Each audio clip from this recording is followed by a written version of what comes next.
law, asterisk, asterisk, law, asterisk, asterisk, law, asterisk, asterisk, law, asterisk, asterisk, law, asterisk, asterisk, law, asterisk, asterisk, law, asterisk, asterisk, law, asterisk, asterisk, law, asterisk, asterisk,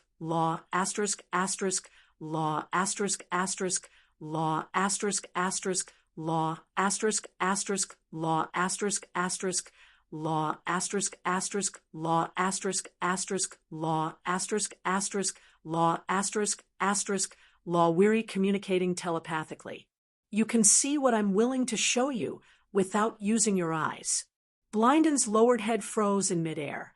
Her milky white cheeks flushed red, and her expression was extremely awkward. After a while, he touched the red birthmark on his right cheek and said, "If you didn't mention it, I wouldn't have noticed this habit of mine. Before the first Black Fire Rebellion, and before my left I went blind, I wasn't like this. At that time, my long hair covered my right cheek, and I was used to seeing the world with my left eye." Danny's heart skipped a beat. She asked, "Because of a woman, Sheila Yangshing? She thinks the birthmark on your face is ugly?" As the saying goes, a woman dresses up for the man she loves. If a man cared about his appearance, it was most likely because of a woman if the person he loved was a woman. You, Blinden blushed again. He looked at Danny in surprise and whispered, "You're so smart." In fact, Sheila Yangshing had only touched her lover's cheek after holding hands and said in a joking tone, "The blood crow on your face is really ugly and ferocious." She did not dislike Blinden's appearance. Words like this were common between lovers. However, Blinden's mind was more delicate. He kept Sheila's words in mind and tried his best not to show the red crow birthmark in front of her. Therefore, after his left eye went blind, he could only shake his hair. To see his lover's beautiful face and expression, he had to show his right eye. However, showing his right eye would also expose the birthmark on his right cheek. Therefore, he had a habit of shaking his hair when the person he was talking to had a change in tone. He would reveal his right eye to observe the other person's expression. After that, he would lower his head and let his long hair cover his cheek and eye. This was a habit that had been cultivated for decades. Before today, Blinden did not even notice it. Other people would have noticed it long ago. However, that was the blood crow with 1,001 eyes. The wizard blood crow, the kinslayer blood crow, the blood crow that almost caused a white terror in the Seven Nations. It was an existence that could not be called by its name, other than the daring dragon queen, who would dare to complain that his habit was too shameless. Why didn't Sheila Yangshing marry you? As a matter of fact, the dragon queen even dared to stab him in the heart in front of the Duke of the Blood Crow. Why are you asking this? Blinden frowned and asked, "I'm concerned about the family history." Danny said seriously, "Blinden was cooked by Danny's great-grandfather. He was already 58 years old and had become an old man. Sheila Yangshing was about the same age.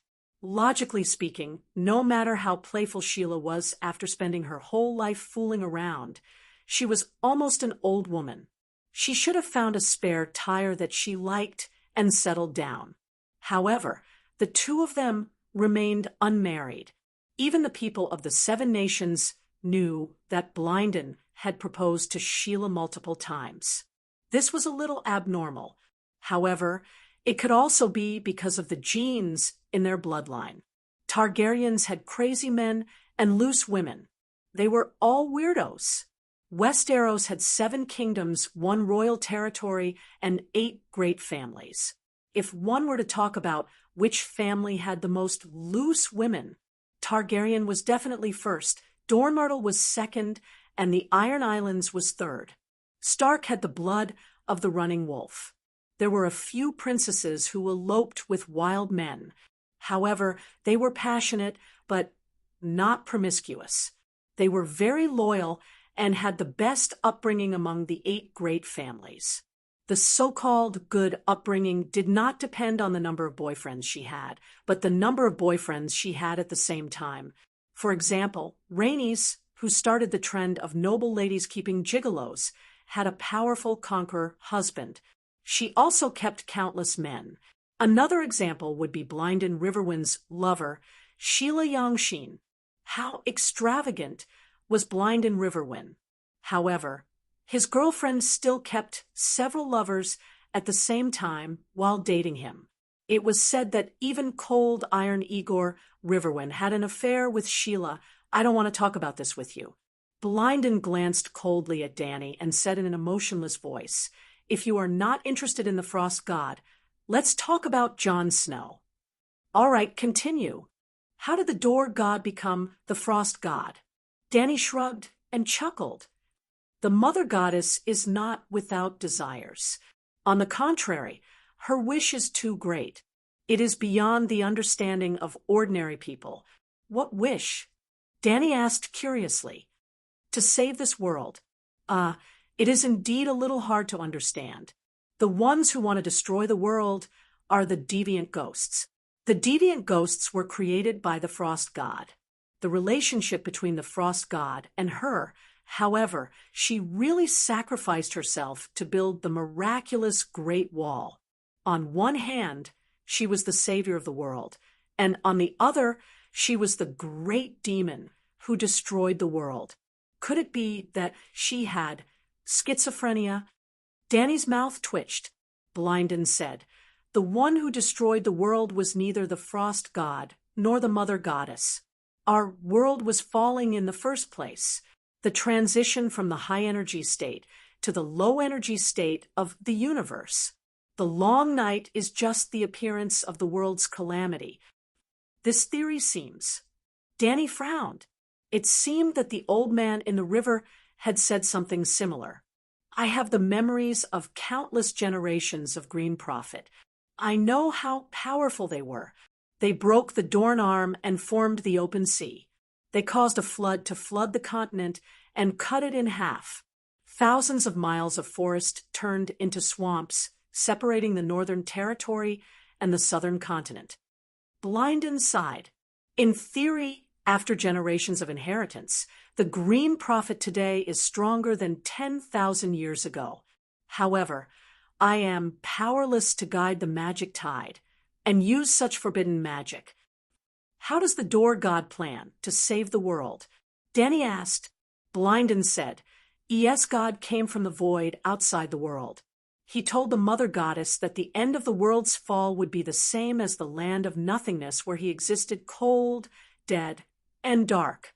Since that's the case, why don't we use the time when the state of the universe is lowered and the laws of the world are loosened to reforge the world, establish new laws, and establish a new development path for the world?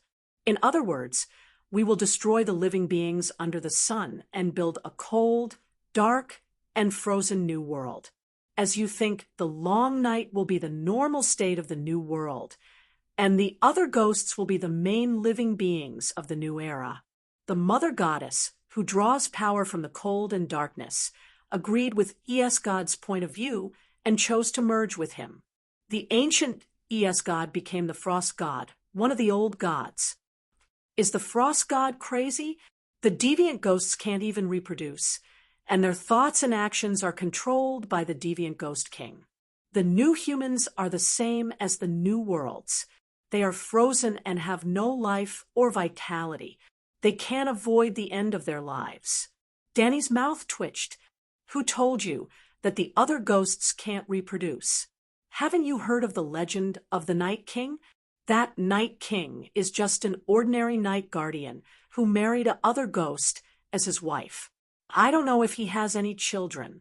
Even if it's like the legends outside the Great Wall, the other ghosts and humans can give birth to half-human, half-ghost monsters. The human beings have to participate in the process. However, the process of reproduction requires the participation of humans. Deviants are just parasites of humans. How can they create a new world independently? Danny asked.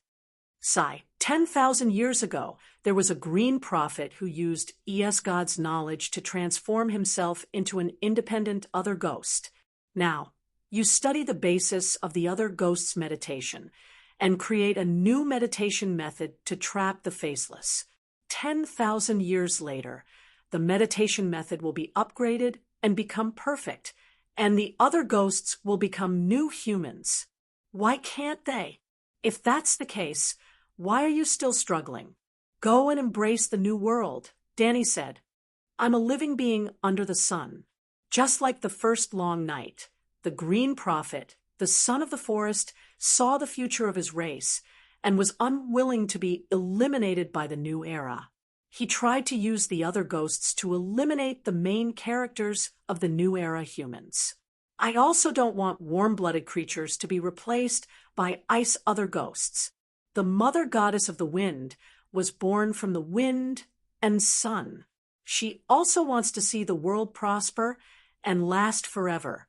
The mother goddess of darkness and the mother goddess of the wind have different methods, but their goal is the same: to save the world.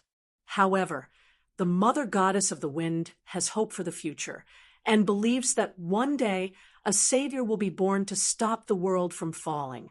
The mother goddess of darkness believes that as the world falls, the main characters of the era will be weaker with each generation.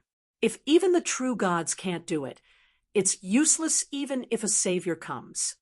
Danny frowned and said, "You schemed against me before. Do you think that the reincarnation of Yasuo and Ahai can stop the world from falling? Even I don't dare to think about it. Not to mention the son of prophecy. Even Lalo can't do anything." In the Dragon Queen's heart, there was a formula: Dragon Queen, Sheep Egg, Lalo, Yasuo, and Ahai, Jon Snow, in order of weakening.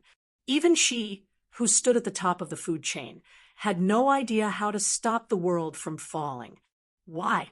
Everyone knew that Jon Snow knew nothing. If the world's fall is similar to falling from a building, our world will fall from the 10th floor to the 7th floor. It can last for at least another 5 or 6 eras. However, the long night is imminent. If we fail, winter will stay forever, and the sun will disappear forever. In other words, we are facing two enemies. One is the falling world, and the other is the frost god's transformation of the world into a long night. The son of prophecy has a slim chance of stopping the world's fall, but according to the established trajectory, he will definitely be able to end the third long night. Unfortunately, you were the most important link in fate, but you jumped out of fate. The future is chaotic, and no one can see it clearly, Blinden said, helplessly. Ha! Just like you said, the son of the forest is unwilling to wither in the new era, so he created other ghosts in a vain attempt to change fate. As a warm-blooded living spirit, you don't want other ghosts to replace humans, so you put in so much effort. All of you are unwilling to be manipulated by fate, but you want me to obey fate, and it's the dog's hit fate that you created. Isn't that a joke? Danny sneered. You won. You changed fate. As the three-eyed crow, I am very depressed and angry. However, as Blinden Riverwind, I am very happy for you. Blinden smiled with admiration. Then he frowned and said, I don't have much time left. Let's get to the main topic. Chapter 5, 77. Don't be hasty. I have one last question. Danny waved her hand and said, was the first long night really created by the Green Prophet to destroy the human race? Blinden sighed and said helplessly, the arrival of the long night is a sign of the world's energy level falling. It has nothing to do with the other ghosts or the frost god. I'm sure you've noticed that the other ghosts have never disappeared. They become active with the arrival of the long night, but it's not their activity that brings about the long night. Of course, the long night is not completely unrelated to the other ghosts. The two complement each other. The arrival of the long night makes the other ghosts active. The other ghosts active makes the long night last. If the other ghosts are not destroyed, the long night will continue. In the end, the frost god will successfully modify the world's laws of the new era, and the world will enter an eternal long night. Perhaps our falling world will stop falling and maintain a balance with the surrounding outside the world. That's the frost god's goal. Perhaps the speed will not change, and it will continue falling. Or perhaps it will fall to the bottom. No one can be sure of the final outcome of the frost god's plan to change the world. However, no matter what the outcome is, all living beings under the sun will die. However, in the beginning, even the Green Prophet did not know the relationship between the other ghosts and the long night. They naively thought that the other ghosts were similar to the animal companions of shapeshifters. They could be controlled and ordered around without affecting the world. In the end, the frost god is the mother god that we believe in. The Green Prophet believed in her and obtained new magical knowledge from her. Hence, the first Green Prophet turned himself into another ghost, and the situation started to spiral out of control. So, the frost god lied to you? But there are still many ancestors who believe in her, said Danny with a frown. Rather than saying that the frost god lied to the Green Prophet, it's better to say that the Green Prophet lied to his people. Don't look at how difficult it is to birth a Green Prophet now. Back then, there were several Green Prophets among the ancestors and the children of the forest. The Green Prophet is a talent, while the three-eyed crow is an identity. The difference between the two is huge. For example, Bran and I are different. In the past, I was the three-eyed crow, and Bran was someone who simply activated the talent of the Green Prophet. At that time, Bran was a complete Stark. He had no interest in saving the world or protecting all living beings. If Bran felt that the Frost God's long night plan was a good idea, he could become the Frost God's servant. After all, the Frost God was an old god, the mother goddess. However, the three-eyed crow would never accept the teachings of the cold god. The soul imprint that had been passed down for 1,000,000 years had carved the responsibility of protecting all living beings into the three-eyed crow's soul. Let's not talk about kinship. If the mother goddess endangers the world, or if sacrificing the mother goddess can save the world, we will not hesitate to send the mother goddess on her way. Fuck, this is too tyrannical, too rebellious.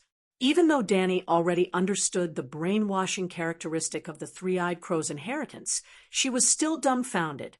The reason for that was because the three-eyed crow was a man of his word, and he had really sent the gate god on his way in order to build the Great Wall.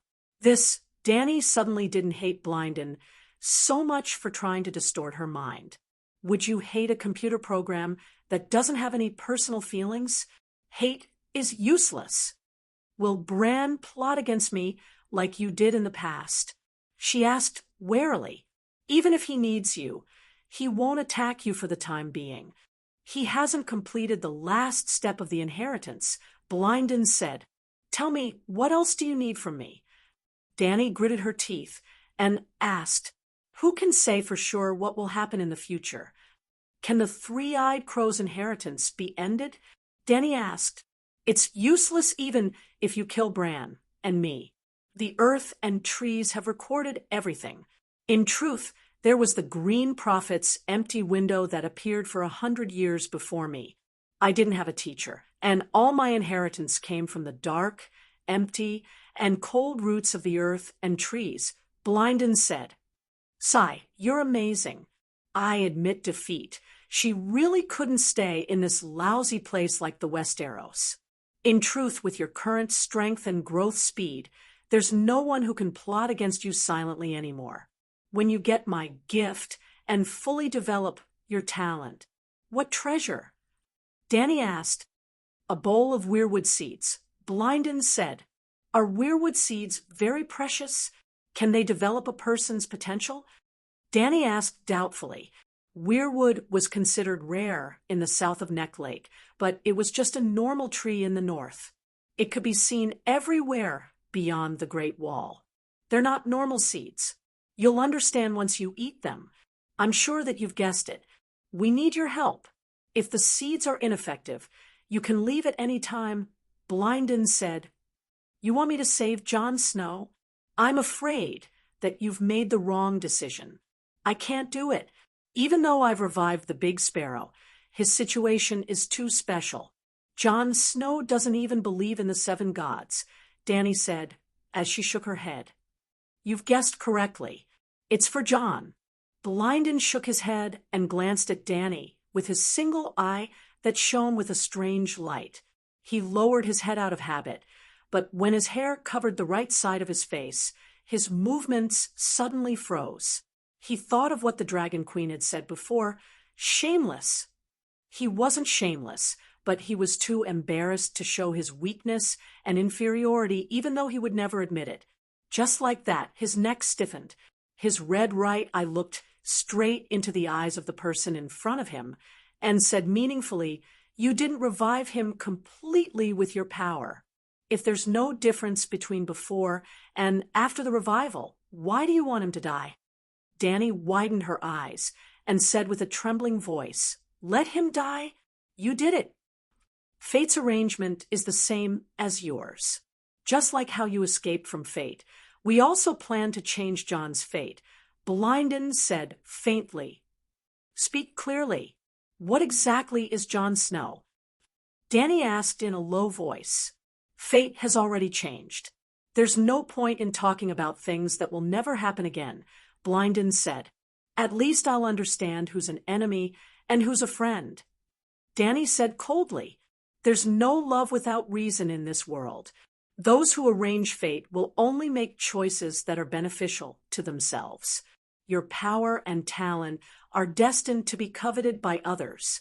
Everyone is your enemy, Blindin said solemnly. Tell me the original fate, Dany insisted. Blindin frowned and said nothing. Dany looked at him with a determined expression. Blindin looked away and sighed. You will fall in love with Jon. For him, for the people of the 7 kingdoms, you will sacrifice yourself willingly, offering your flesh and soul to activate the Lightbringer. Jon will end the long night with his sword. He will also inherit your dragon, become the new king of the 7 kingdoms, and start a new Targaryen dynasty. Yes, just as Ymont thought, Jon is also Targaryen, the son of Rhaegar and Lyanna, the true child of prophecy. For a while, Blindin did not hear the Dragon Queen roaring and cursing. She did not ride the white dragon over to fight with him. She only tilted her head and pondered with a strange expression. It was a little abnormal. Blindin was puzzled. After a while, he heard her say, Why does it sound so similar to the story of Yasuo and Yahai forging swords? History has been repeating itself. After 8,000 years, the Lightbringer has lost its original divine power and needs to be reactivated. You should be able to understand. Last time in Dark Castle, you already activated it with your magic and soul power. Blindin's expression and tone were careful for fear of activating a certain someone's ancestral rage of the sleeping dragon. Dany was not angry and could only ask curiously, There is a soul in that magic sword. Is it Yasuo's, Yahai's, or his wife's? She was indeed not angry. She would never learn from Nisanisa and give her soul to a scumbag. Nisanisa sounded like, You're stupid, you're stupid. She was not stupid, since she and the original owner were 2 different people. Was there a need for her to let other people's matters affect her mood? At most, she would continue to dig a deep hole for Wu in the future. She forgot that poor Wu had already fallen into the hole she had dug and lost his head. Do you believe in reincarnation? Blindin asked, Didn't the Asha prophecy always claim that the savior is the reincarnation of Yasuo's, Yahai? Dany said, if it was in a classical Xianxia world, Dany would take it for granted that there was reincarnation, but Westerners did not like it, and reincarnation was not popular. The reason was simple. Your soul had already seen God, gone to heaven, and was enjoying unparalleled eternal happiness. What was the point of reincarnating? Easterners hoped for a good reincarnation in their next life. Westerners did not ask for an afterlife, only a good life. After death, God would arrange things, go to hell or go to heaven. Sure enough, Blinden shook his head and said, "There has never been a true reincarnation in the world. The authority of the world of death is controlled by many death gods, just like how Westeros have hundreds of dukes. The frost god controls the most power of death, like a king on an iron throne. Lalo controls a part of the world of death, like one of the 7 dukes. Perhaps in the future, you can become a stranger and occupy a place in the Death Kingdom, becoming a duke. But none of the death gods can let a dead soul obtain a brand new life imprint. The dead soul can be resurrected and even reincarnated in another body similar to Destiny, but they can't obtain a brand new life imprint. So, if Jon Snow wants to become the reincarnation of Yasuo's Yahai, he has to die once. When the King of Light revives him, he will use Yasuo's and Yahai's souls to replace Jon's soul." Dany said in shock. "Something like that. But it's not like a turtle dove taking over a magpie's nest, but a fusion of the two. On the surface, Jon will lose some of his memories and emotions and gain some more fetishes. But in the eyes of ordinary people, this is just the aftereffects of his resurrection. They won't think that he is fundamentally different from before. But you, me, and Jon are not ordinary people. We can understand that the two have already undergone a qualitative change. It's even greater than the change between Catelyn Tully and Madame Stoneheart. Madame Stoneheart only lost a part of her soul, but Jon will not only lose a part, but also gain a part. The next three-eyed crow, Bran, is the same as us. He doesn't want his family to become another person. Although Jon is my nephew, if Yasuo Yahai takes over his body in order to save the world, it'll be the family's fortune," Dany said unkindly. Blinden's expression twisted. After a long while, he sighed and said, "If you don't change fate first, then you will follow the path of the world. Bran, and I will even ensure that Jon becomes the reincarnation of Yasuo Yahai in order to save the world according to the established path." As expected of the heartless three-eyed crow. How ruthless! Since you don't want to follow Lalo's script, then don't let Jon die. What's the point of going back and forth? Dany complained. Have you ever thought about what Yasuo Yahai's soul can bring to Jon? Blinden said meaningfully. The life of a savior, providence. Dany mocked. Providence? Blinden chewed on this word for a long while before he understood it. Maybe there really is providence. He nodded and said sternly, "We looked for you to help Jon seize Yasuo Yahai's mandate of heaven. How will you do it?" Dany asked in surprise. "You once used a wizard spell to erase my soul. You still remember?" Blinden's red eyes flickered with a dazzling scarlet radiance, which showed his intense mental ripples. Both of them were just soul projections, but he still took several steps forward, closed the distance between them, and lowered his voice. It was as if he was afraid that a third person would eavesdrop on them. The three-eyed crow's soul's strength and tenacity are far greater than Yasuo Yahai's remnant soul. Even Lalo is inferior to us. Since you can erase my soul and take the green prophet meditation technique from my soul, you can also easily erase Yasuo Yahai's remnant soul's consciousness and leave the mandate of heaven to Jon. Do you want to trap Lalo? Dany was shocked by Blinden's audacity and ambition. Is the green prophet close to the Light King? Blinden sneered coldly. Chapter 578. The King of Light, viewed all other gods and churches as enemies. The red-robed lady burned the heart tree and the forest of divine trees. The red-robed lady burned the statues of the 7 gods.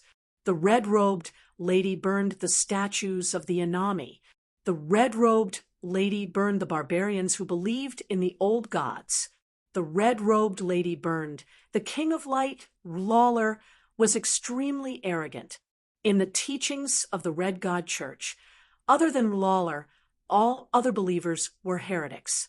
The red-robed lady and the Red God believers under Erlu burned everything along the way. They burned everything that was related to ES God. Moreover, the Red God Church preached the theory of good and evil. Alalalo was the god of light and life, a good god. His mortal enemy, the frost god, was the god of darkness, ice, and death, the source of evil. The frost god was the old god, and the green prophet was the priest of the old god.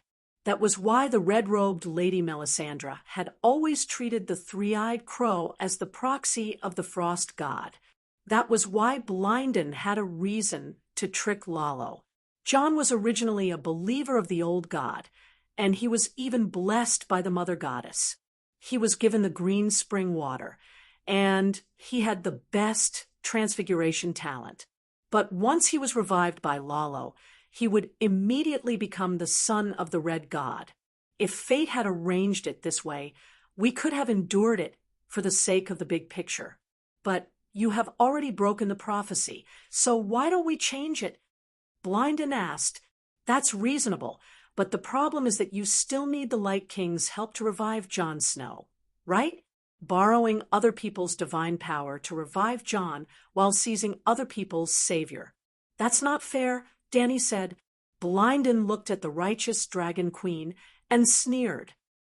I hope that when Yesor Yahai stabs the light messenger into your heart, you will still remember what you said today.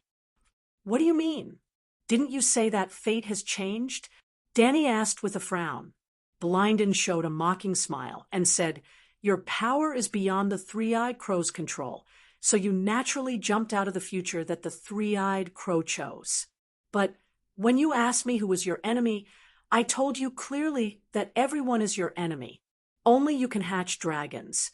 Only you have awakened the legendary Valeglia's top-notch bloodline. And only you are the Holy Spirit at the end of this era. Your bloodline, soul, and talent, and even your future is what everyone is afraid of and coveted. You are the Dragon Queen of the gods. If I wasn't a Targaryen as well, if I hadn't recovered my will, I wouldn't have left this opportunity to you. Dragon King. I lies Dragon King God. Was Dragon King. Valia people, song of Valia people, and he was song, was sealed people for several thousand years. I have 5 dragons, and I will soon become a demigod. I also have 5,000 iron soldiers. I don't even fear the Alliance army and Balerion, so why should I fear him? Dany would still be on guard against Lalo regardless of Blinden's warning.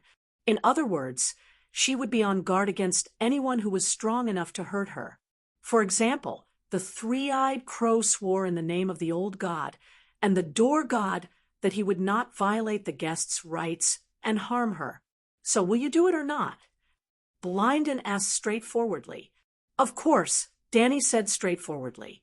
I have nothing to do with Lalo. If the price you pay is appropriate, why wouldn't I do it?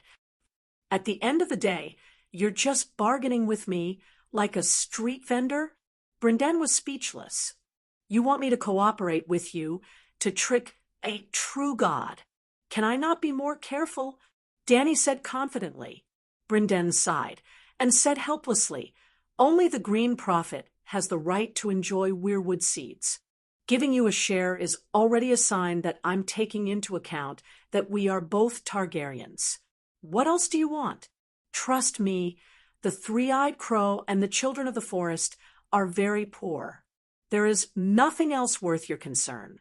Hee, where do the weirwood seeds come from? Do you have the door god's true god's body?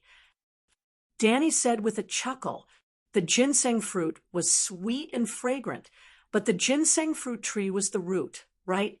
A cold red light flashed in Blinden's single eye. You think it's possible?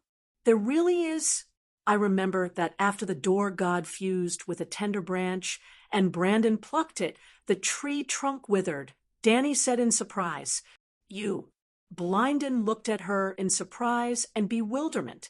There was deep resentment in his eyes as he said, "Why do you not believe in the mother goddess when she dotes on you so much?" "Why?" Danny was puzzled. "The mother goddess sang the song of wind to you and brought you back to 8,000 years ago, didn't she?" Blinden widened his eyes and gritted his teeth. It seemed like he wanted to eat her. "What's wrong with that? You are not a follower of the old god."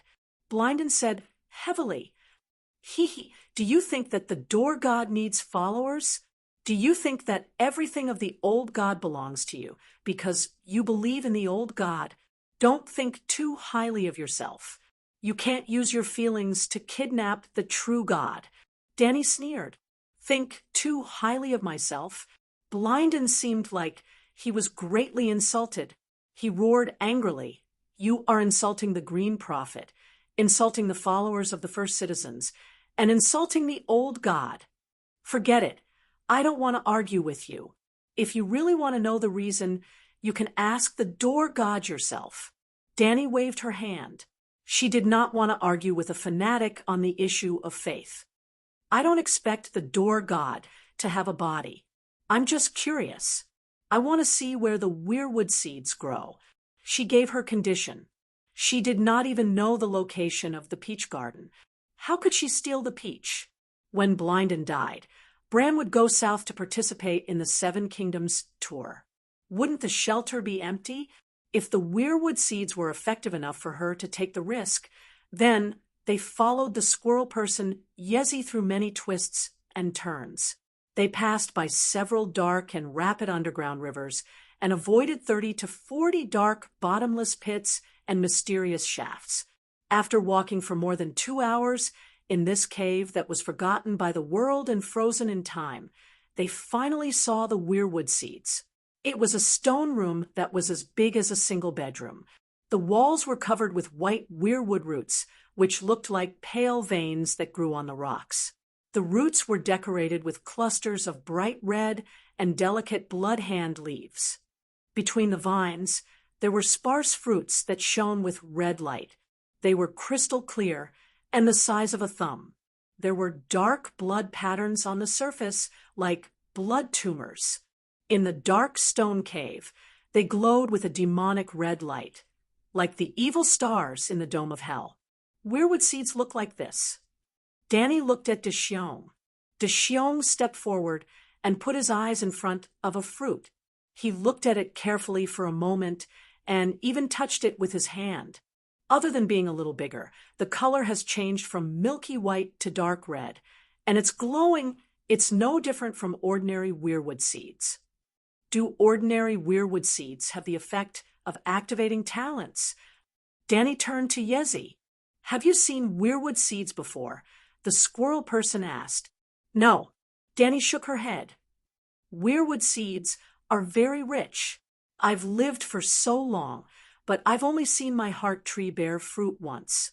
There are many weirwood trees growing on Bear Island, but only the heart tree bears fruit. The number is very small, only 30, but no one eats them. They're all scattered on the hills to grow new weirwood." Deshiong said, 30 is already quite a lot. Yezi pointed to the vines on the wall. "Count them. Are there 30? 19, Chui Luo blurted out. Yezi said softly, "The world is balanced. The gods gave us a long life, but they didn't allow us to have the fertility of humans in order to prevent us from overbreeding like deer in the jungle without the threat of wolves. But compared with weirwood, the life of the children of the forest is as short as a mayfly by the water. If the eternal weirwood only bears seeds once a year like ordinary trees, there would be no space left for other plants to grow in the world after millions of years. In this way, weirwood shouldn't have seeds. I know that weirwood can multiply by layering, and a tree can multiply a forest. For example, The forest above our heads, with a radius of several kilometers, probably originated from the same tree. Also, look at how tenacious the weirwood is. It can even sprout and grow branches in rock pits hundreds of meters underground. Danny exclaimed, "No matter how strong the weirwood is, it's a fact that it's almost extinct in the south of Neck Lake." Yezi said sadly, "Sigh, the Undulls shouldn't have burned weirwood. Even if they don't believe in the old gods, weirwood furniture can be passed down for tens of thousands of years. If the weirwood business is developed, the Westeros will have an inexhaustible gold mine." Danny sighed. "Please don't blaspheme the gods on the altar." Squirrel said angrily, "Do you know what the plant that rules the world is? Wheat. Because humans can't live without it. If one day humans rely on weirwood like wheat, believe it or not, the whole world will be covered by weirwood. Any existence can only continue to survive if it shows its value to the mainstream society. Weirwood is like this, and so are giants and children of the forest." Danny looked at Squirrel meaningfully. Squirrel had traveled the 7 countries for hundreds of years, and he wasn't a simple flower. He immediately replied, "If they lose their characteristics, what's the difference between that and death?" Danny smiled and shook her head, saying, "Even the world is changing, but the creatures living in the world are delusional to think that they will never change." Squirrel's clear cat eyes flashed with a hint of confusion, but it only lasted for a moment before he said indifferently, "Everyone has the right to choose. This is the altar. You've seen what you wanted to see. Let's go back." "How many fruits are you planning to give me?" Danny asked. Squirrel rummaged through the cave and found a wooden bowl. He plucked all 19 red fruits and placed them in the bowl. "All for you." "So generous," Danny said in surprise. When the fruits were plucked, the light on the surface disappeared. Instead, it turned from blood red to milky white. It was very magical. There was even a blood red liquid that flowed out of the fruit. Leaf held the bowl and received all the dripping blood. It was like drizzling red sugar on the surface of milk jelly, emitting a bitter walnut-like taste. "Bran has already eaten it." Leaf's cat eyes flashed with a strange light. "Also, Lord Blinden said that thieves don't care. The next time the weirwood seeds ripen, it will be at least 100 years. Danny was so thick-skinned. Did he want to embarrass her with these words? No way. That makes sense. The caves here extend in all directions and connect to the entire area beyond the Great Wall. What if a free person or a giant sneaks in and steals the fruits? You might as well give them all to me." Dragon Queen agreed with Squirrel's words naturally. "Let's go," Squirrel said with a wooden face. Danny stood still. The dragon's soul entered her body, and her round pupils elongated into vertical slits. Her gaze swept over every cluster of leaves and vine. "Ah!" Suddenly, her face lit up. She took a few steps forward and pointed at a tree trunk, saying, "Give this to me too." Chapter 5, 79. Megalosaurus could see many things that humans couldn't. Danny's eyes were still her eyes, but it was indeed Dahe's point of view. Dahe was using her eyes to see the world. "What do you want it for?" Leaf's cat eyes flashed with confusion. It was a white tree trunk as thick as an arm. It seemed that the top of the tree had been cut off a long time ago. It was only about 5 meters long, and there was a lump at the top. The trunk was like white bones, and there were 4 or 5 small and delicate bloody hand leaves growing on the surface. It was like a sweet potato bought from the supermarket, and left aside for a long time, spore would grow on it. All the trunks grew from the roots, except for this one. The roots seemed to be inside the rock and were not exposed, but it could also be imagined that the roots must be very thick. The vine-like trunks here were very slender. The thin ones were as thick as chopsticks, and the thick ones were as thick as a thumb. This tree trunk was like a crane in a flock of chickens in the stone room. I can feel the huge magic power in it. I can wrap the hilt with skin, draw the core out to make a wand, and use the outer shell to make a scabbard. Danny said. She didn't hide her thoughts. Except for her little brother, no one here was a magic idiot. Weirwood grew slowly, and this trunk was so thick that it must have a long history. The Green Prophet, and the Squirrel Man would not ignore its value.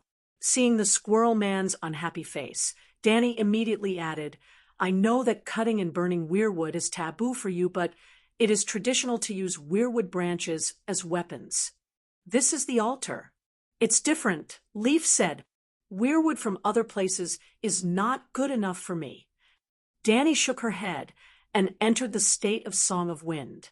She used the wind to send her voice into the Squirrel Man's ears and said meaningfully, you should understand what this means, right? Only I am qualified to use it as a weapon. Leaf looked up at Danny, and her cat eyes were full of shock. After a while, she stepped back and said, okay, you can take it away, but you can't use a sharp weapon. Break it with my hand. I have the strength, but it may cause the branch to split. Danny frowned and asked, no, you put your hand on the trunk and sing to it. Leaf said, what song? Song of Wind. I won't, Danny said. It's not the Song of Wind. Leaf shook his head and said a song in the ancient language. Danny was moved. This was not a song, but a sacrificial speech. She had heard it before. In Men Shun's body, he had heard city builder Brandon Stark chant. After he chanted this sacrificial speech, the weirwood mother goddess fused with a twig and detached itself from the tree trunk, falling into Brandon's hand. In the northern region, the old gods had no priests, no pious prayers, no hymns, and even no worship ceremonies. His daily prayers were just like Stark's, where he sat under the heart tree wiping his sword and recited his thoughts. But the children of the forest are people who sing praises to the earth. At this moment, Danny was immersed in the wind song state. She closed her eyes and also began to sing. Although the centaurs and white knights did not understand, they felt that the dragon queen's voice was mellow and her tone was bleak with a heavy sense of history. She sang really well. Danny herself ascended in the song. Her spiritual power entered the tree trunk, then into the roots, and spread out in the depths of the earth. It was cold, dark, and full of vitality. She went deep into the dark underground river, and into the vast and boundless underground ocean. Suddenly, she came to a shaft. She went down, down, down, and down, never reaching the bottom. She also went through an ancient passage. She did not know how deep it was, nor how far it was. There was a stone cave where there were a few skeletons lying on the stone wall. Crack, a crisp sound pulled her back to reality. Looking down, the tree trunk had fallen off from the stone wall and landed heavily in her hand. I just followed the roots and went deep into the ground. I can travel 1,000 miles with a single thought, but there seems to be no end. Up, down, left, right, in all directions, there is no end. How big is this shelter? On the way back, Danny curiously asked the Squirrel Man beside her. The river is deep and turbulent, flowing all the way down to the underground ocean where the sun can't reach. The tunnels are long and rugged, never-ending. The bottomless pits and mysterious shafts lead straight to the center of the earth. Leaf shook his head and sighed. No one knows how big this place is. We have lived here for millions of years, but there are still many places that we have not explored.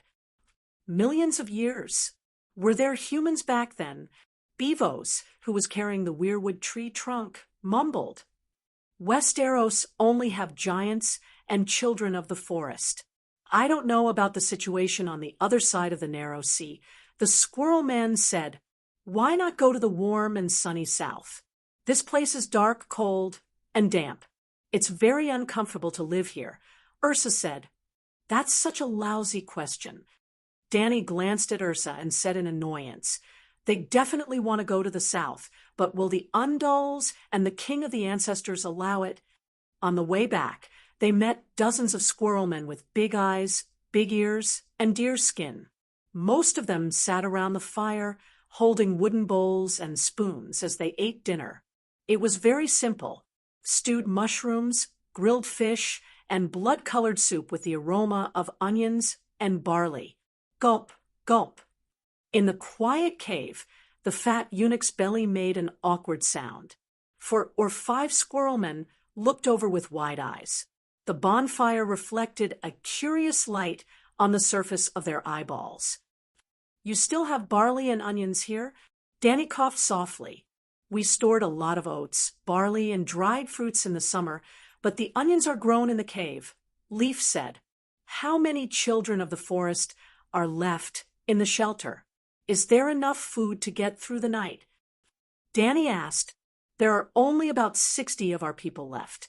There's never been a shortage of food." The squirrel man sighed. After a few words, they had already returned to Blindon's cave. There were also squirrelmen eating with the least siblings and Adu. When Danny and the others looked for tree roots to sit down by the fire, a white-haired squirrelman spoke origin language and brought them a large wooden bowl carved from weirwood.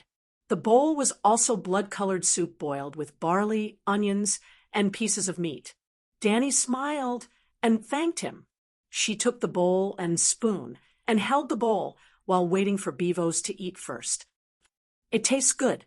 It's fresh and refreshing," the fat eunuch said. Although Bevo's wasn't poisoned, Danny still didn't eat it.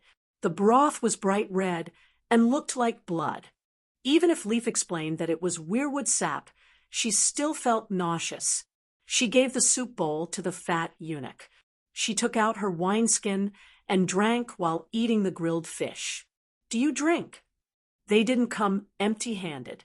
They brought jerky, sakama, and fruit wine with them. It's sakama. It was a deep-fried, compressed biscuit with sugar and sesame seeds. It was high in sugar and oil. It could be boiled as soup during the march. "Dragon Queen, can you give me a cup?" When Danny personally carried the wineskin and poured wine for the children of the forest who surrounded them, a short and thin girl came over. Brown hair, a pair of bright green eyes, like a summer lake, pale cheeks, slightly rough skin, and relatively ordinary facial features. She was less than 5 meters tall, but very slim. Of course, the places that should be perky were also very flat. Dry fried string beans. She looked at Danny's eyes and explained, "My brother is sick. A cup of wine may make him feel better." "Drinking wine is not good for the illness at all," Danny said, but still filled her wooden bowl with orange fruit wine. "He's very uncomfortable," the green-eyed thin girl said. "What's your name?" Danny asked curiously. "Mara Lyde, daughter of Lord Holland Lyde of Greywater Hope. My brother is called Jojian." Green-eyed Mara walked to the campfire and put the bowl to the lips of the small boy wrapped in thick fur. The boy was even thinner than Mara. If not for the maturity in his light green eyes, Danny would have thought he was a child. "I'll do it myself." Jojian took the bowl and said weakly, "What illness?" Danny asked curiously. "I'm not sick," Jojian said. "But your sister said you're sick," Danny said. "My body is weak." "No, there's a problem with your soul." Danny sensed that Jojian's spirit was very weak, and his soul fire was about to be extinguished. "I'm fine," Jojian said softly. Danny smiled faintly. "You're weak and listless. Have you been attacked recently?" This was the sanctuary. Who could attack a guest of the Green Prophet? "No one attacked me." Jojian put down the empty bowl and collapsed on the haystack with drunken eyes. "What's wrong with your brother?" Danny looked at the sad string beans. "He wants to go home, but he's stupid and doesn't want to go against fate," Mara said with red eyes. "What fate?" "My brother has the green vision. He can enter the green dream. The green vision was similar to the dragon dream. It could make prophetic dreams." Those dreams were also called green dreams. Dreamwalker, Danny's ability was similar to Jiujian's. The Dreamwalker was a castrated version of the dragon spirit, while the Green Vision was a castrated version of the Green Prophet. Jiujin could not find animal companions like the Green Prophet, nor could he communicate with trees. However, his prophetic abilities were stronger than the Green Prophet's. Just like Danny, she was not a dragon spirit, but her prophetic abilities were unparalleled in Valeglia. She directly predicted the great cataclysm in Valeglia. The green dream will come true. Jiujin dreamed of his own death. The time of his death is right after he helped the brand to come here. He's about to die. Sob. The swamp person Mara started crying. Adu, Adu. The Bran, who was wearing Adu's skin, had an anxious expression as he called out. Danny felt that he wanted to hug the swamp girl. What did the three-eyed crow say? She asked. He didn't say anything. I came all the way here because I thought that the three-eyed crow could help him. Mara shook her head sadly. Your brother is sick. Danny said with certainty. What sickness? Mara was confused. Idiot. If his death is predicted, he should try his best to avoid it. However, he's waiting for his death with a dejected expression. He's not facing his fate calmly. He's following the script and trying his best to create his own death. Danny mocked her. The green dream will come true. Fate cannot be changed. Mara muttered. Let's not talk about the others. It's easy for your brother to change his fate. How can he change it? Mara's wide green eyes shone with hope. The squirrel person Leaf, who was drinking, looked over curiously with his brown cheeks flushed red. Jiujin was the only one who seemed to have given up. He laid on the grass and did not even open his eyes. If you predict that you'll die in a certain way in the future, but you don't have the courage to fight against fate, you might as well be a coward and slap fate in the face. You'll kill yourself in another way in advance. Danny said calmly. Ha ha ha, Beworth likes the queen. That's what you should do. Slap fate in the face. Ha! The fat eunuch hugged the big wooden bowl and laughed happily. Danny, eat the weirwood seeds while they're still fresh. Once you're done, go to the Great Wall immediately. Blinden's voice was as soft as a mosquito's. This guy, Danny had a thought. She looked at Jiujin with a solemn gaze. What did Jiujin see in the green dream? Why do I have a feeling that Blinden doesn't want me to investigate this matter? What's the secret behind this? Perhaps Jiujin didn't die of grief. Chapter 580. The crescent moon was like a knife, and a cold light appeared on the snow. Winter had arrived. The days shortened, the nights lengthened, the sunlight was hazy, and the moonlight was quiet. The shelter did not follow the natural laws of the world above ground, so time flowed like water, one after another. Day and night alternated, winter and summer alternated, and time and space seemed to be frozen here. The empty and lonely underground world was like this a million years ago, and it was still like this a million years later. Everything was like an insect trapped in amber, eternal and unchanging. At noon, there was a fire in the cave. At midnight after dinner, it was still the dim red light of the bonfire that lit up the small world. In the corner of the cave, on a bed made of dried leaves and hay, there were more than a dozen squirrel people lying crookedly. Some were snoring, some were singing in a messy tone, and some were talking nonsense. All of them were breathing with the smell of alcohol. The children of the forest drank, but their civilization was too primitive. The winemaking technology was easy to learn, but the social productivity of winemaking was not up to par. Winemaking wasted food, and the extreme north beyond the Great Wall was too bitter and cold. In the dead of night, the squirrel person Leaf brought a weirwood bowl for the Dragon Queen. 12 faces were carved on the bone-like wall of the bowl, like the faces on the heart tree. The bowl was filled with a sticky and pungent white paste with strands of red silk. The dark red silk should be weirwood sap, but under the light of the fire, it looked like blood. It was like a bowl of fresh brain flowers. In this stone hall, which looked like the cave of Granny Tree Demon, Danny had the illusion that she was holding a human meat banquet. The smell is so strong, and it looks so disgusting. Danny frowned and said, "This is a magic potion. Aren't all magic potions like this? Even the moon tea made by the witches of the forest is not refreshing and delicious, and the color is charming." Leaf said, "Your Majesty, let be worth try it," the fat eunuch said. Danny looked at the squirrel people. Leaf frowned and said, "I don't object to you testing the poison, but this bowl of weirwood paste has a very high magic energy level, and it has a miraculous effect on people with special talents. Ordinary people who eat it may really be no different from poison. I think I have a special talent." Blood Alliance guard Lucarlo patted his chest and said, "What talent do you have? Why don't I know about it?" Danny asked curiously. The centaur opened his eyes wide and shouted, "Calixi, did you forget?" "Kalasari, I activated the Pegasus scar first. You even asked me to recite the Pegasus Bible and said that when I'm older, I'll go to the Pegasus city to become the high priest of the Pegasus religion."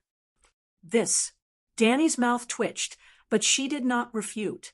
In terms of blade techniques, Ricardo was better than normal centaurs, but worse than his two Blood Alliance brothers. In terms of intelligence and strategy, he was far from Kuei Luo. In terms of ability to command the Kas tribe, he was inferior to Jogo and Eiji. Before this, Ricardo was only tall and sturdy, with two small mustaches by his lips. He looked a little taller than the other centaurs and stayed by Danny's side to keep up appearances. Perhaps he was even better off than Cheetah. Her centaur maids, Jichi and Iri, both liked this donkey shit guy. The relationship between the young centaurs was complicated. All right, it's not complicated. It's just messy and rotten. However, after Danny launched the Pegasus religion, a modified version of the horse god religion, among the centaurs, Ricardo had the highest level of devotion. Danny joked that when he was older and retired, he could help her manage the Pegasus religion in the Pegasus religion. She did not expect Ricardo to remember this, and even set this as his goal. Does being a priest count as a talent? Danny asked Blinden. Let this centaur take a bite. We'll know after we try.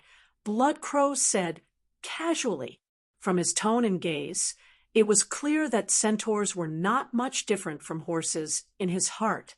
Ricardo is my blood. How can I just try? Danny said, angrily. Then don't try. This bowl of paste is harmless to you. The green prophet's vow to the mother goddess will never be broken, Blinden said impatiently. These words have no credibility coming from your mouth. Have you forgotten how you put on your black clothes? Danny sneered. 70 years ago, the Iron Throne lost its rightful heir after the mediocre king, Black Fire, Bright Flame Aaron, and many other Targaryen kings and princes. To avoid civil war, Blinden, who was the hand of the king at the time, decided to convene a great council to select a king. The selection of a king by the Great Council would not reduce the sanctity of the Iron Throne. Instead, it would increase the unity of the country. This was because the Iron Throne's royal power was inferior to that of the emperor under the centralized system of the Great Celestial Dynasty. On the other side of the narrow sea, Demon Black Fire's son Ares received the news and wrote a letter to the Iron Throne, requesting to be one of the candidates. Blood Crow agreed and swore to ensure his safety. Ares Black Fire had the right to be a candidate because his bloodline was too noble. His grandparents, the mediocre king and defiant Diana, the elder sister of Saint Baelor, who was imprisoned in the Virgin House, were all direct descendants of the Targaryens. In the end, the moment the unlucky bastard stepped into the city gates of the King's Landing, Blood Crow caught up to him, arrested him, and beheaded him in public. Because Blood Crow had broken his oath, Danny's great-grandfather Aegon V, banished him to the Great Wall. At this moment, hearing the Dragon Queen's disdain, Blinden smiled bitterly and said, "I served my country with sincerity, sacrificing my honor in exchange for the peace of the Westeros. Yet your great-grandfather, even if there is no me in the world, the Targaryen dynasty would have been destroyed in the chaos of the Black Fire. The Seven Kingdoms would have been plagued by wars that would last for at least 100 years. Millions of people would have died, and you would not have been able to claim the throne today." No one knows how terrified Igor was when Ares Blackfire wrote a letter to the Great Council before the start of the king's selection. He secretly came to me and told me about the fear in his heart and his worries about the future. There is also Ymont. He is the smartest of Camel's sons. I and all the other vassals were prepared to choose him as the king. However, Igor, who seemed to be the most naive and the most powerless, immediately went to look for his elder brother. Not long after, Ymont gave up the throne himself. That fool deserved to suffer in the Great Wall for half a century. Danny, your great-grandfather Aegon V, is the one with the least honor. The two white knights looked at each other. The centaur and the eunuch were confused. The cave fell into a dead silence. Danny had already guessed that the cheapskate great-grandfather, who was also known as the king who should not have become a king, must have had some tricks up his sleeves when he ascended the Iron Throne. However, she did not expect that fellow to be so similar to the style of the Celestial Empire. "This thing cannot be kept for long," said the Squirrel Man as he pointed at the wooden bowl placed in front of the Dragon Queen. "Let me do it. If something were to happen to you, Calixi, the Blood Brotherhood would not live for long," said Ricardo solemnly. Danny hesitated for a moment before she scooped up a small spoonful of paste and passed it to the centaur. The centaur opened his mouth wide and sucked the handle of the spoon into his mouth. "How is it?" asked Danny nervously. The Blood Brotherhood narrowed his eyes and sucked on the spoon for a while before saying, "It's a little bitter. It'll be better if you add some white sugar." The knights who were staring at him nervously almost fell over when they heard this. Big Bear asked with a dark expression, "Do you feel unwell?" "No." The centaur shook his head. Danny found another wooden spoon and scooped up a small spoonful before stuffing it into her mouth. Ricardo was right. It was a little bitter and hard to swallow.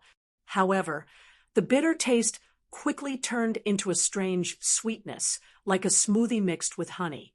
Then it turned into other sweet tastes. In an instant, Danny recalled all the wonderful tastes she had experienced in her life. "Is this thing really the seed of a weirwood tree? Why does it look so similar to the Undying's night shadow water?" She had drunk the night shadow water that Haya had prepared before. It was also sticky, but the color was dark blue. The smell and taste in the mouth were also disgusting, like the combination of ink and rotten meat. After swallowing, the aftertaste was like the combination of all the tastes the drinker had tasted before. It was like the food in the God of Cookery anime that could stimulate the emotions of illusions after eating XXX. One would immediately feel like they were in love, something like that. "Is the night shadow water effective?" asked the Squirrel Man. "It's effective. It can produce the most beautiful illusions and make one addicted," said Danny as she ate the paste. The Squirrel Man said, "Activating one's innate talent is the process of raising one's thoughts and willpower to a higher level. It's like a fish jumping out of the river. Of course, one would see the colorful scenery beyond the river. The night shadow water can also activate extraordinary innate talents. Different potions activate different innate talents. The night shadow water activates the innate talents of male sorcerers, while the weirwood tree paste is thousands of times more powerful. It can activate the power of holy spirits or sub-holy spirits in one's bloodline. Then the squirrel man asked, "Do you know what holy spirits are?" "It's the innate talent of listening to the song of laws." "I've heard someone say something similar. Tell me again, and see what's the difference." Danny nodded. Leaf said, "Sub-holy spirits can only master the song of the world. Only real holy spirits can sing their own songs." "What's a three-eyed crow?" Danny asked. "It's at least a sub-holy spirit. I don't seem to have changed." At this moment, the paste in the bowl was almost finished by Danny, and even the illusions were suppressed by her powerful mental power. The weirwood tree paste can't give you power, and it won't change your bloodline. It only awakens your innate talent. No one knows if you don't try it. It's like a genius swordsman. If he doesn't practice the sword, who knows if he has the innate talent to become a great knight? Leaf's words made sense. Danny decided to rest in the cave for the night and set off early the next morning. Blindon was dissatisfied with this, but there was nothing he could do. Only 10 minutes later, Danny woke up from her cultivation and started looking for the wooden bowl. After she found it, she looked around, and while no one was paying attention, she quietly stuck out her tongue and used the spoon to lick the white and red paste on the bowl's walls. The three-eyed crow and Leaf didn't lie to her. The weirwood tree paste really had a miraculous effect. First of all, her meditation foundation started operating more easily. It was like a top-notch computer in 2020 could play a AAA game in 2010. Secondly, her soul, which was originally full, started absorbing spiritual essence without limit. Finally, and most importantly, her second soul ring began to split. In Danny's soul space, the great wizard meditation technique's 9-colored vortex was at the center, and it was surrounded by the green prophet meditation technique. When the Megalosaurus was young, including the hatching stage, Danny had shared a dragon spirit with every dragon. But as the Megalosaurus grew up and formed its own consciousness, Danny couldn't take the initiative to share a dragon spirit with them. If the Megalosaurus ran into a fatal danger, it would ask its mother to save it. There was a dragon spirit's soul channel between Danny and the Megalosaurus, but the channel was sealed when the Megalosaurus grew up. Now, Danny could once again sense the 3 sealed channels. She had a feeling that as long as she wanted to, her second soul could split into 4 parts. Danny understood what this meant. She had been looking forward to this for a long time, and it was also the main reason why she took the risk to come to the area beyond the Great Wall. The era of the 5 dragon spirits was about to begin.